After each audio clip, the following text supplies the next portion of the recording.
呢兩個咁相似嘅英文字，唔知你讀得啱唔啱呢？呢兩個係好多香港朋友讀起上嚟會撈亂嘅英文字，咁希望今日可以幫大家解決呢個煩惱。首先，food 係食品或者食物，而 foot 就係腳，所以撈亂咗其實都幾尷尬嘅。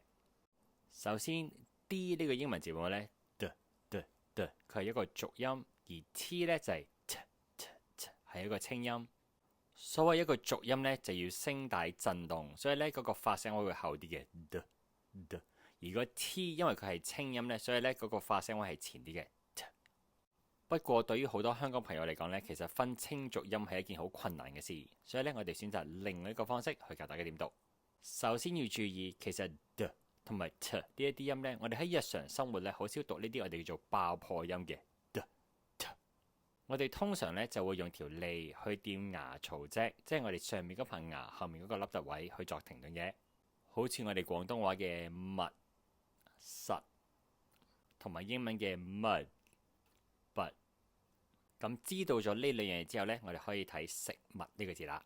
呢一個字嘅 oo 音呢係比較長嘅，咁我哋可以用兩下撻手指去表達。所以呢個字係讀 food。I don't like to waste food.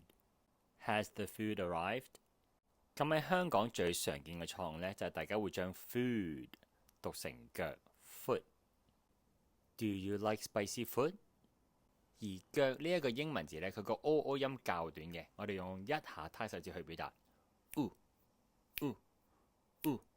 所以呢個字係讀 foot。He injured his left foot in the game.